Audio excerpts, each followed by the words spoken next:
వి gold trusted gold buyers మీరు తాకట్టు పెట్టిన బంగారాన్ని విడిపించి ఈ రోజు ఉన్న మార్కెట్ ధరకు కొనబడును.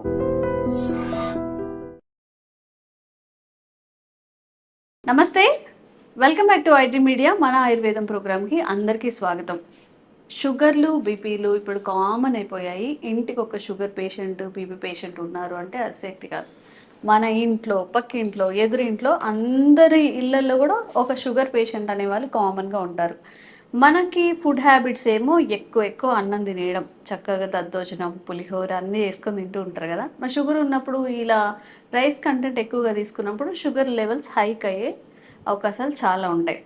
చక్కగా అన్నం తింటూనే షుగర్ని ఎలా తగ్గించుకోవాలి, వీటి కోసం మీరు చాలా సెర్చ్ చేస్తుంటారు కదా. ఎందుకంటే చపాతీలు, పుల్కాలు ఎన్ని తిన్నా కానీ ఎండ్ ఆఫ్ ద డే కొంతమందికి అన్నం కొంచెమైనా తినకపోతే లేదా అన్నం తినకపోతే స్టమక్ ఫుల్ అయినట్టుగా ఉండదు. సో కాస్త కొన్నాళ్ళు డైట్ చేసి మళ్ళీ రైస్కే వస్తారు.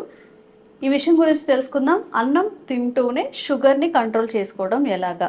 ప్రస్తుతం అంతా ఉన్నారు వంటింటి చిట్కాలకు కేర్ ఆఫ్ అడ్రస్ అయిన మధుసూదన్ శర్మ గారు. వారితో మాట్లాడి ఒక చక్కని పరిష్కారం అయితే తెలుసుకుందాం. నమస్తే సార్. నమస్తే మా సార్, అందరి సంగతి ఏమో కానీ ఈవెన్ నాకు కూడా అంటే అన్నం తినకపోతే ఆ డే ఇన్కంప్లీట్ అనమాట. మనం ఎన్ని చిరుతిళ్ళు తిన్నా, ఎంత చపాతీలు తిన్నా, ఈవెన్ చికెన్, మటన్ తిన్నా కూడా కొంచెం అంత అన్నం తినకపోతే ఏదో డిస్సాటిస్ఫాక్షన్ ఆ రోజంతా. ఒక 2 రోజులు తినకపోతే దిగులు.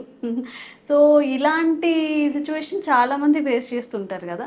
షుగర్ ఉన్న వాళ్ళలో ప్రత్యేకించి అన్నం తినకుండా ఉండలేని వాళ్ళకి తింటూనే షుగర్ తగ్గించుకునేవి ఏమైనా ఉన్నాయా ఆహార పదార్థాలు? మీకు చాలా చాలా మంచి ప్రశ్న అడిగారమ్మా.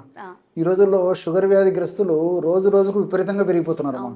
వీళ్ళకు నిజంగా అన్నప్రాసన టైం నుంచే అన్నం అలవాటైన ప్రాణాలు స్టార్ట్ చేస్తాం మనం. సో మధ్యలో మానుకోలేరు. మన బాడీలు అన్ని రైస్ బాడీలు అయిపోయాయి. ఎగ్జాక్ట్లీ చెప్పారమ్మా. సో రైస్ నుంచి దూరం ఉండలేరు. ఇట్లా చూస్తే షుగర్ పెరుగుతుందని భయము. ఈ మానసిక వ్యధ వల్ల షుగర్ మరింత పెరుగుతుందమ్మా. రైస్ పూర్తిగా మానేసరికి చాలా మందిలో ఈ సైకలాజికల్ గా లోపల ఇదైపోయి షుగర్ మరింత కూడా పెరిగేటువంటి పరిస్థితి ఏర్పడుతుందమ్మా. సో దీని గురించి కొంచెం బ్రాడ్ గా 2 రకాలు చెప్తాను నేను. అసలు sugar controllable sugar, uncontrollable sugar అని చెప్పేసి బ్రాడ్ గా 2 రకాలుగా చెప్పుకోవచ్చు. సో ఈ కంట్రోలబుల్ షుగర్ ఉన్నటువంటి వాళ్ళు, షుగర్ నియంత్రణలో ఉన్నటువంటి వాళ్ళు ఈ రైస్ కొద్ది ప్రమాణంలో నేను చెప్పినటువంటి పద్ధతిలో వాడుకోవడంలో తప్పలేదమ్మా. అన్కంట్రోలబుల్ షుగర్ ఉంది కానీ, అదేవిధంగా ఇన్సులిన్ వాడవలసినటువంటి పరిస్థితి ఉన్నప్పుడు కానీ మరి ఇది మాత్రం మంచిది కదమ్మా. వైట్ రైస్ కూడా మంచిది కదా. ఎందుకంటే ఇందులో ముఖ్యంగా పాలిష్డ్ రైస్లో దాదాపు 75% పిండి పదార్థాలు ఉంటాయమ్మా. ఈ పిండి పదార్థాలు తెచ్చేటువంటి తంట వలన ఈ సమస్య అంతా కలుగుతుంది. కాబట్టి మరి ఎక్కువ శాతంలో ఈ పిండి పదార్థాలు ముఖ్యంగా ఈ పాలిష్ రైస్లు ఉంటాయి. కాబట్టి ఆ అన్కంట్రోలబుల్ షుగర్ ఉన్నటువంటి వాళ్ళలో మాత్రం వాడకూడదమ్మా. షుగర్ నియంత్రణలోకి వచ్చిన తర్వాత కాబట్టి మళ్ళీ వాడుకోవచ్చు. అదొక్కటి మన ప్రేక్షకులు కొంచెం గమనించుకోవాలన్నమాట.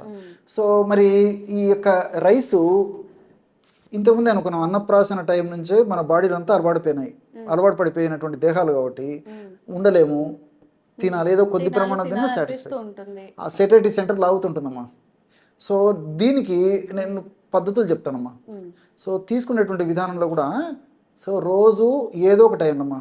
సో ఉదయం పూట కానివ్వండి, మధ్యాహ్నం పూట కానీ, రాత్రి కానీ, అంటే డిన్నర్ టైంలో కానీ, లంచ్ ఏదో ఒక టైంలో నేను చెప్పినటువంటి పద్ధతిలో రైస్ను ఉపయోగించుకోవడం వల్ల పెద్ద ఇబ్బంది ఉండదమ్మా. ఎలాగంటే మా దాదాపు ఒక 60 to 80 grams మాత్రమే రైస్ తీసుకోవాలి. మీరు అన్నారు కదమ్మా కొద్దిగా తినంది సాటిస్ఫాక్షన్ ఉండదని చెప్పేసి. సో లిమిటెడ్గా రైస్ తీసుకోవాలి. ఆ లిమిటెడ్ రైస్ కూడా మళ్ళీ ఇబ్బంది పెట్టకుండా ఉండేదానికి ఎన్నో రకాలైన మార్గాలు ఉన్నాయమ్మా.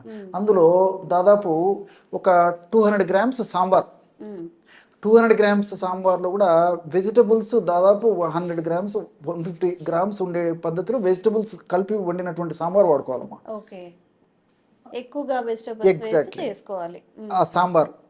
సో వెజిటబుల్స్ ఎక్కువ ఉన్నటువంటి సాంబారు, దాంతో పాటు ఒక కప్పు పప్పు ప్రోటీన్స్ ఎక్కువ ఉంటాయి కదమ్మా, ఆ పప్పును కూడా అందులోనే చేసేసుకోవాలి.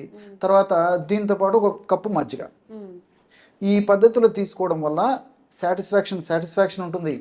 షుగర్ పెరగదు, తినలేనటువంటి బాధ ఉండదు, మానసికమైనటువంటి వేద ఉండదు ఏమా.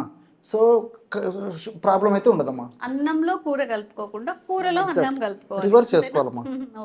సో దానికి పరిష్కారం ఇది. సో ఇది ఒకటి. సరే అన్నం వరకు అయితే బాగుంది, మన వాళ్ళకి చాలా మంది కూడా డౌట్ వచ్చి ఉంటుంది, సరే అన్నం వరకు బాగానే ఉంటుంది సార్, మరి మిగతా కేవలం రోజు 60 గ్రాములు 70 గ్రాములతోనే అయితే కూడా మాకు సంతృప్తికరంగా కదా, ఎప్పుడు ఒకటే ఫుడ్ తినాలన్నా కానీ మనసు ఒప్పదు కదా అని చెప్పేసి కూడా కొంతమందికి. సో దానికి మార్గాలు చెప్తానమ్మా. మనసు ఉంటే మార్గం ఉంది, పాటించాలనే పద్ధతిలో అవగాహనతో షుగర్ బాగా కంట్రోల్ ఉంచుకోవచ్చు. ఫర్ ఎగ్జాంపుల్ దధ్యోదనం చేస్తుంటాం, దధ్యోదనం అని చెప్పి చేస్తారు కదమ్మా, ఎగ్జాక్ట్ పెరుగన్నం అని చెప్పి చేస్తుంటారు. మామూలుగా ఈ టెంపుల్స్ కూడా ప్రసాదంగా తయారు చేసి కూడా పెడుతుంటారు. సో ఈ పెరుగన్నం చేసుకునేటప్పుడు ఏం చేయాలంటే మా ఒక్క భాగం రైస్ అయితే ఏమా ఒక్క భాగము శనగలు నానబెట్టేసేసి కలిపి పెరుగన్నం తయారు చేయాలి. శనగలమ్మా, ఏవైనా పర్లేదమ్మా, శనగలైనా నానబెట్టేసేసి అందులో కలిపేసి తయారు చేయడం వల్ల ఎలాంటి ప్రాబ్లం ఉండదమ్మా. సో అంతేమ్మా, ఇప్పుడు దీంట్లో ప్రోటీన్స్ ఉన్నాయి, దేహానికి ఉపయోగపడే అనేక అంశాలు ఉన్నాయి, ఫైబర్ ఎక్కువ ఉంటుంది. కాబట్టి మనం ఆ విధంగా మనం రైస్ తీసుకున్నప్పటికీ త్వరగా ప్రేగులు పీల్చుకోకుండా ఉండడానికి ఈ శనగల్లో ఉన్నటువంటి వివిధ రకాలైన రసాయన పదార్థాలు ఉపయోగపడి త్వరగా రక్తంగా త్వరగా చక్కెరగా మారకుండా ఉండి త్వరగా ప్రేగులు పీల్చకుండా ఉండేందుకు, అదేవిధంగా త్వరగా చక్కెరగా మారకుండా ఉండేందుకు ఈ యొక్క పదార్థాలు ఉపయోగపడతాయమ్మా. సో త్వరగా బ్లడ్లో షుగర్ పెరగదు అనమాట. సో అది దీనికి. సో అప్పుడప్పుడు పులిహోర తయారు చేసుకోవచ్చు మా, పులిహోర కూడా సేమ్ కాన్సెప్ట్. సో ఒక్క భాగము రైస్ అయితే ఒక్క భాగము వేరుశనగ పల్లీలమ్మా నానబెట్టేసి చేసుకొని తినండి. ఇంతకుముందే చెప్పాను, మనసు ఉంటే మార్గం ఉందమ్మా. సో కడుపు కొంత తినేసరికి కడుపు నిండిపోతుంది. సో ఒకవేళ అదవా ఏదైనా ఎక్కువ తిన్నా కానీ ఇందులో ఉన్నటువంటి పదార్థాలు, ఈ పల్లీల్లో ఉన్నటువంటి మంచి మంచి ఔషధ గుణాలు కానీ, తర్వాత ఈ యొక్క శరీరానికి మేలు చేసేటువంటి ఇతర పదార్థాలు అందులో ఉండడం చేత ఏం జరుగుతుందంటే త్వరగా జీర్ణం కాకుండా ఈ యొక్క పిండి పదార్థాలని, అంటే రైస్లో ఉన్నటువంటి పిండి పదార్థాలు త్వరగా జీర్ణం కాకుండా ఉండేందుకు ఉపయోగపడమే కాకుండా ఈ షుగర్ త్వరగా మారకుండా, షుగర్గా మారకుండా ఈ పదార్థాలు ఉపయోగపడుతుంది. అదేవిధంగా బ్లడ్లో షుగర్ త్వరగా పెరగకుండా ఉపయోగపడతాయి మా. సో అలా తీసుకోవచ్చు. కిచిడి గురించి చెప్పుకోవాలంటే కిచిడిలో కూడా మా ఏదో ఒక దాల్ కలిపేసేది, ఒక భాగం కిచిడి అయితే ఒక భాగం దాలు, దాంట్లో కావాలంటే మీరు ఈ వెజిటబుల్స్ ఏమైనా కలుపుకొని చేసుకోవచ్చు. ఎగ్జాక్ట్లీ, ఏదన్నా ఒక వెజిటబుల్స్ ఏమైనా కలుపుకొని తీసుకున్నా ఏమా, సో మనకు అన్నం తినాలన్నట్టు సంతృప్తి కలుగుతుంది, వెరైటీగా తినాలన్నట్టు సంతృప్తి కలుగుతుంది.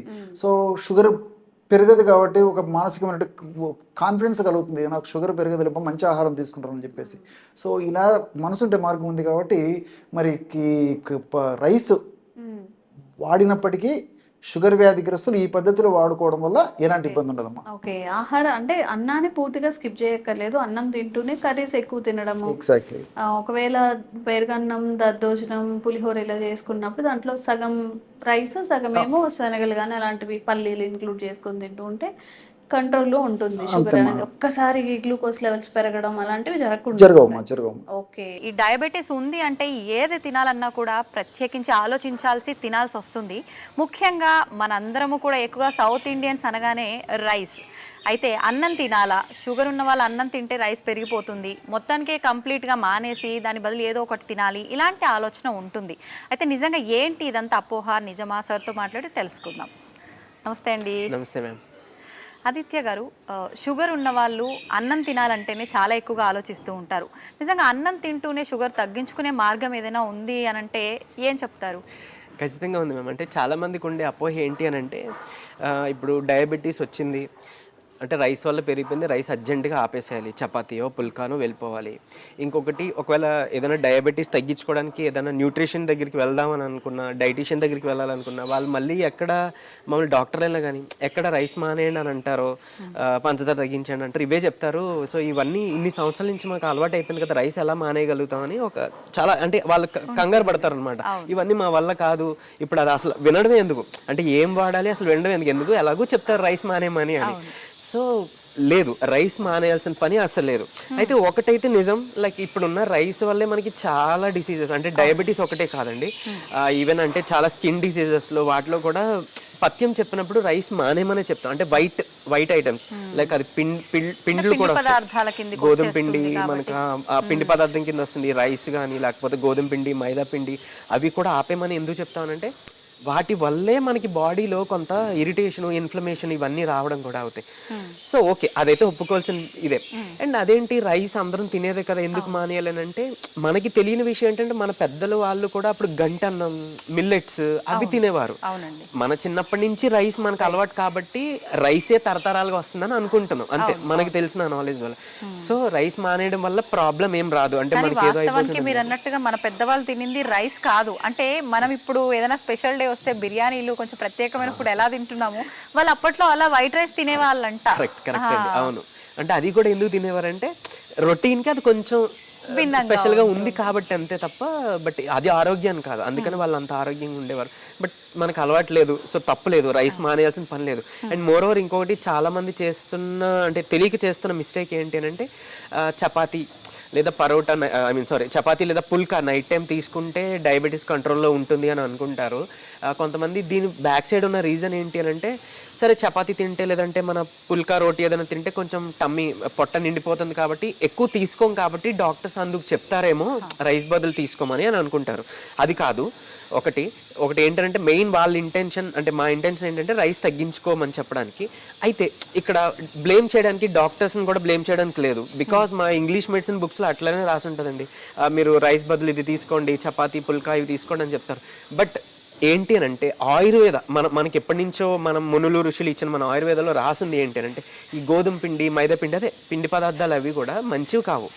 ఒకవేళ మీరు గోధుమ పిండి వాడాలి అని అనుకుంటే మనం వెళ్ళి మిల్లులో ఆడించుకొని తెచ్చుకుంటే మంచిది. ఎందుకు అని అంటే దాంట్లో ఫైబర్ ఉంటుంది, పీచు పదార్థం ఉంటుంది కాబట్టి ఒకటి మనకి వెయిట్ కరెక్ట్గా మేనేజ్ అవ్వడానికి హెల్ప్ అవుతుంది. తర్వాత ఇన్సులిన్ రెసిస్టెన్స్, ఏదైతే మనకి diabetes levels, sugar levels control అవ్వకుండా ఆపడానికి ఏదైతే ఇన్సులిన్ రెసిస్టెన్స్ అని మాట్లాడుకున్నామో దాన్ని అది తగ్గించడానికి ఆ గుణం ఉంది. బట్ వేరాజ్ మనం బయట చూస్తే తెలుసు కదా, స్మూత్ గా రిఫైన్డ్ అంటున్నాం, రిఫైన్డ్ షుగర్, రిఫైన్డ్ ఫ్లోర్ అంటున్నాం. సో ఆ ప్రాసెసింగ్ చేసింది మనకి ఎట్టి పరిస్థితుల్లో మంచికి పనికి రాకుండా ఎక్స్ట్రాగా మనకి ఏంటంటే చెడే చేస్తుంది అన్నట్లు. సో అదొక్కటి మార్చుకోండి. ఇంకొకటి చపాతీయే తినాలని లేదు, నైట్ టైం అంటే డయాబెటీస్ ఉన్న వాళ్ళకి నైట్ టైం మీరు ఉడికించిన ఆహారం ఏది తీసుకున్నా ఓకే. సో రైస్ తగ్గించుకోవడానికి ట్రై చేసి అట్లీస్ట్ ఉప్మా చేసుకోండి, లేదంటే క్యాబేజీ, కాలీఫ్లవర్ ఇలాంటివి మనం ఉడికించి సూప్లా చేసుకోవచ్చు, ఓట్స్ చేసుకోవచ్చు, ఉప్మా అలాంటివి చేసుకోవచ్చు, జొన్న పిండి అలాంటివి మనం ఆడించుకొని, జొన్నలు రాగులు ఆడించి దాంతో కూడా మనం రొట్టె చేసుకోవచ్చు. ఇవన్నీ ఆప్షన్స్ ఉన్నాయి. ఓన్లీ థింగ్ ఏంటి అని అంటే మనకి ఈ చపాతీ, పరోటాలు, బోండా ఈ మైదా కదా, గోధుమ పిండి మైదా, ఇవన్నీ పూరీలు ఇవన్నీ వద్దు, పక్కన పెట్టేసేయండి. ఒకవేళ రైసే మాకు అలవాటు ఉంది తీసుకోవాలి అని అనుకుంటే కొంచెం రైస్ ఏదో కూర తింటాం అది ఓకే. బట్ దాంతో పాటు ఇంకేదైనా మనకి ఏమంటారు ఫైబర్, లేకపోతే బీన్స్ ఉంటాయి, రాజ్మా బీన్స్ అంటాం, కిడ్నీ షేప్ లో ఉంటాయి, కిడ్నీ బీన్స్ రాజ్మా అంటాం. లేదంటే మన బీన్స్ పిక్లు ఏవైనా, లేదా గ్రీన్ పీస్ మన పచ్చి బఠానీ యాడ్ చేసి, క్యాబేజీ ఇలాంటి కాయగూరలు ఏమైనా ఉడికించిన దాంతో మంచిగా కూర చేసుకొని దాంతో తీసుకున్నాం అనుకోండి పర్వాలేదు. అండ్ ఈవెన్ ఇంకొక నేను అంటే తినే ముందు తీసుకునే ఒక చిన్న రెమెడీ కూడా నేను చెప్తాను, దాంతో కూడా మనం డయాబెటీస్ కంట్రోల్ చేసుకోవచ్చు. ఇకపోతే మధ్యాహ్నం మనం ఎలాగో రైస్ తీసుకుంటాం ఖచ్చితంగా. సో రైస్ తినే ముందు అంటే అన్నము కూర తినే ముందు ఒక కప్పు, జస్ట్ ఒక కప్పు కీరా దోసకాయ తీసుకోండి. తెలుసు కదా అందరికి కీరా దోసకాయ సన్నగా ఉంటే మనం సలాడ్లో యూజ్ చేస్తాం. సో ఒక కప్ తీసుకోండి.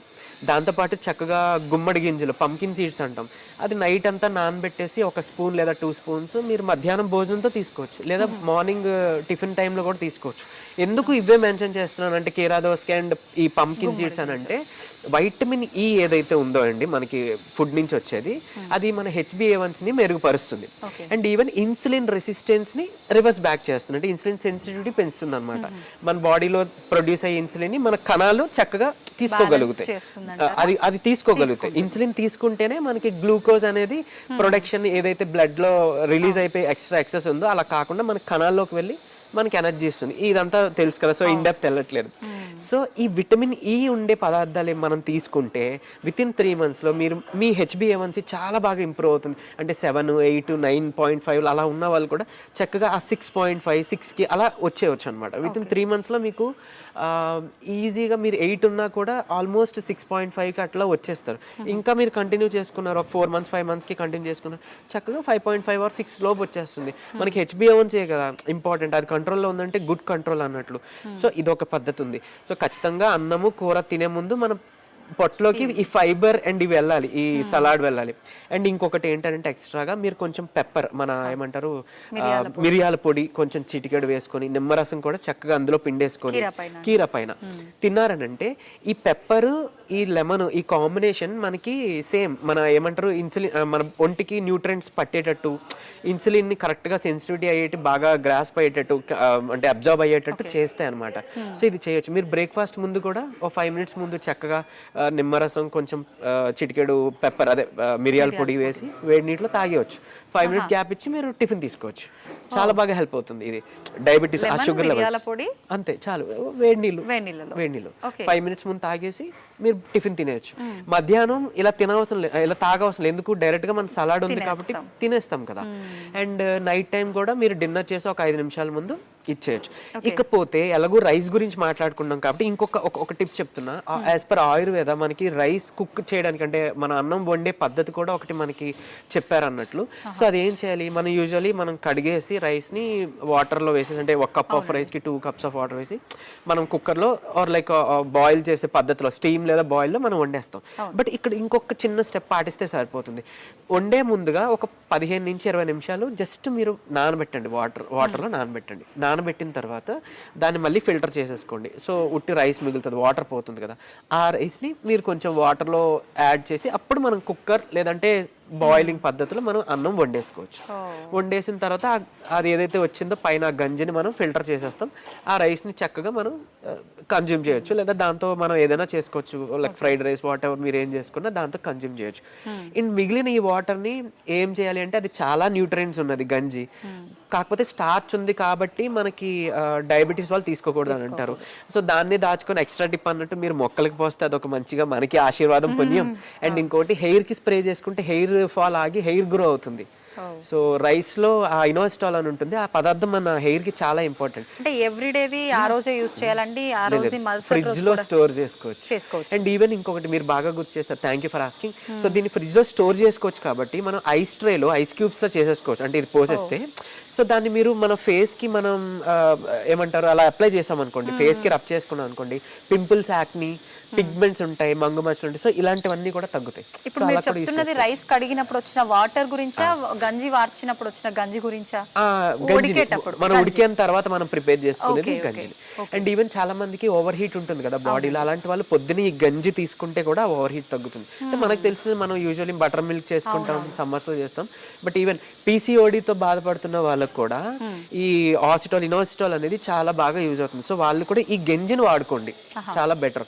అండ్ ఇకపోతే ఈ రైస్ ని ఈ పద్ధతిలో చేసుకుంటే మనకి క్యాలరీస్ కూడా తగ్గుతాయి. అండ్ ఈవెన్ ఈ స్టార్చ్ పోతుంది కదా, ఖచ్చితంగా మీకు డయాబెటీస్ చాలా వరకు కంట్రోల్ వస్తుంది. బట్ ఇవి పాటించండి, రైస్ తినండి వద్దనట్లేదు, బట్ ఇలాంటి చిన్న చిన్న జాగ్రత్తలు కంపల్సరీ కంట్రోల్లో ఉంటుంది. అండ్ ఈవెన్ మీ డయాబెటీస్ ని రివర్స్ చేసుకోవచ్చు, బికాస్ కీరా and pumpkin seeds, vitamin E reverse చెప్పాను, డయాబెటీస్ రివర్స్ లో యూజ్ చేస్తాం. సో అలా మష్రూమ్స్, గుడ్లు కూడా చాలా మందికి ఉన్న అపోహ ఏంటంటే గుడ్డు లోపల సొన తింటే కొలెస్ట్రాల్ వస్తుంది అని అంటున్నారు. కరెక్టే, కొలెస్ట్రాల్ వస్తుంది. గుడ్ కొలెస్ట్రాల్, బ్యాడ్ కొలెస్ట్రాల్ ఉంటుంది. గుడ్ కొలెస్ట్రాల్ వస్తుంది, సో కంపల్సరీ తీసుకోండి. ఇంకోటి రైస్ గురించే మాట్లాడుకుంటాం కాబట్టి ఎస్పెషల్లీ రైస్ తో పాటు 2 చెంచాల నెయ్యి కంపల్సరీ తినండి. చిన్నపిల్లలకు కూడా అలవాటు చేయండి. సో దాంతో చాలా బెనిఫిట్స్ ఉన్నాయి. ఈవెన్ మనం తినే ఏమంటారు ఆకుకూరల్లో వాటిలో ఉండే పోషకాలు మన బాడీకి అబ్జర్వ్ అవ్వాలంటే ఏదో ఒక ఫ్యాట్ ఉండాలి. అంటే ఫ్యాట్ సాల్యుబుల్ విటమిన్స్ అంటాం కొన్ని. సో అవన్నీ మనకు రావాలి, వైటమిన్ ఏలు, వైటమిన్ కేలు, వైటమిన్ ఇవన్నీ రావాలంటే మనకు ఇలా సమతుల్యంగా ఉండాలన్నమాట. ఈ గీ తినండి, గుడ్ కొలెస్ట్రాలే వస్తుంది, బ్యాడ్ కొలెస్ట్రాల్ ఎక్కడా రాదు. సో అది ప్రూవెన్ సైంటిఫికల్లీ. ఇది చేసుకుంటే చాలు. మామూలుగా చాలా వరకు ఇంట్లో పెద్దవాళ్ళు అంటూ ఉంటారు, పెద్దవాళ్ళు కాదు పెద్దవాళ్ళు రైస్ తినమని చెప్తే పిల్లలు అంటూ ఉంటారు, రైస్ ఎక్కువగా తింటే పొట్టొచ్చేస్తుందంట, మేము రైస్ తిన్న తక్కువ క్వాంటిటీ తీసుకుంటాము, దాని బదులు ఏదైనా మేము తీసుకుంటాం ప్రోటీన్ ఫుడ్ అని చెప్పండి. నిజంగా రైస్ తింటే పొట్టొస్తుందంటారా? రైస్ తింటే కాదండి, ఏం తిన్నా పొట్ట వస్తుంది. అంటే తిన్న తర్వాత ఎక్కువ ఏం వర్క్ చేయకపోతే. అండ్ ఈవెన్ కొంతమందికి స్ట్రెస్ ఉంటుంది కదా, లేకపోతే ఎక్కువ సేపు సిట్టింగ్ పొజిషన్ లో చేసే వర్క్స్ ఉంటాయి కదా, సో అలాంటి వాళ్ళకి బెల్లీ ఫ్యాట్ వచ్చే అవకాశం. ఇంకోటి ఎస్పెషల్లీ ఇక్కడ బెల్లీ ఫ్యాట్ గురించి మాత్రమే మాట్లాడుకుంటే, అంటే వెయిట్ గెయిన్ కాకుండా ఓన్లీ పొట్ట గురించే మాట్లాడుకుంటే దానికి కారణం మెయిన్ గా 2. ఒకటి ఆయిల్ ఫుడ్, హై ప్రోటీన్లో అంటే ఆయిల్లో కుక్ చేసిన high protein food and alcohol, ఈ రెండు మాత్రమే మనకి ఎక్కువ పొట్ట రావడానికి కారణం అన్నట్టు. సో ఆల్కహాల్ ఒకవేళ అలవాటు లేకపోయినా మీరు గమనించుకోండి, మీ ఫుడ్లో ఎక్కువ ఆయిల్ యూస్ చేసుకొని అంటే హై ప్రోటీన్ డైట్, అది నాన్ వెజ్జే కాదు వెజ్లో అయినా హై ప్రోటీన్ ఫుడ్డే మీరు ఎక్కువ కన్జ్యూమ్ చేస్తున్నారేమో గమనించుకోండి. దాన్ని మీరు అవాయిడ్ చేయగలిగితే కనుక ఆటోమేటిక్గా పొట్ట అనేది ఖచ్చితంగా తగ్గుతుంది. దీనికి అండ్ ఇంకొక సీక్రెట్ అని కాదు, ఓపెన్ చాలా మందికి ఏంటి అని అంటే పొట్ట ఉంటుంది, మేము థ్రెడ్మిల్ చేస్తున్నాం, వాకింగ్ చేస్తున్నాం, జాగింగ్ చేస్తున్నాం, బట్ తగ్గట్లేదు అని అంటారు. కరెక్ట్, నిజమే, అస్సలు తగ్గదు. ఎందుకు అని అంటే బాడీ అంటే ఈ పొట్ట అనేది ఎక్కువ క్యాలరీస్ తీసుకోవడం వల్లనో అలా పెరిగింది కాదు, చెప్పా కదా, ఆయిల్ వల్ల ఆల్కహాల్ వల్ల కదా. సో దాని వల్ల అంటే రీజన్ తెలుసు కాబట్టి దాన్ని మనం రెక్టిఫై చేసుకుంటేనే తగ్గుతుంది. చాలా మందికి అంటే ఎక్కువ తినేసి ఉంటారు అందుకే పొట్ట వచ్చింది అని అంటారు. అది అస్సలు నిజంగా అపోహ. పాపం వాళ్ళకి తెలుసు తిన్న వాళ్ళు మేము అంత ఎక్కువ తినమండి అయినా వచ్చింది. కొంతమంది సరే నిజంగానే ఎక్కువ తింటారు, బట్ ఆయిల్ ఎక్కువ తినడం వల్ల వచ్చిందే తప్ప వేరేవేం కాదు. అండ్ మోర్ ఓవర్ ఇంకోటి వెయిట్ లాస్ అవ్వాలంటే నాన్ వెజ్ మానేయాలి అలా కూడా అదేం లేదు, పొట్ట తగ్గాలని నాన్ వెజ్ మానేయాలి అదేం లేదు. నాన్ వెజ్ తినొచ్చు, బట్ ఆయిల్ ఫుడ్ కాకుండా గ్రిల్డ్ ఓకే కొంతవరకు, లేదా స్టీమ్ అలా పర్వాలేదు. అండ్ దట్టు చెస్ట్ పార్టే మీరు తీసుకుంటే మంచిది. అండ్ మళ్ళీ లెగ్ పీసెస్ తీసుకుంటే కొంచెం క్యాన్సర్ కాజింగ్ అన్నట్లు, అది ఇఫ్ క్యాన్సర్ ఎపిసోడ్లో మనం మాట్లాడుకుందాం. So but as of now in depth వద్దు, ఇది మాత్రం పాటిస్తే సరిపోతుంది. థ్యాంక్ యూ అండి, నిజంగా చాలా మంచి టిప్స్ తెలియజేశారు. ఒక షుగర్ ఉన్న వాళ్ళు అన్నం తింటేనే తప్ప, దాంతోపాటు అదే కాకుండా మిగతా వాళ్ళు కూడా ఎలాంటి జాగ్రత్తలు తీసుకోవాలో కూడా చాలా మంచి ఇన్ఫర్మేషన్ ఇచ్చారు. థ్యాంక్ యూ అండి. థ్యాంక్ యూ అండి.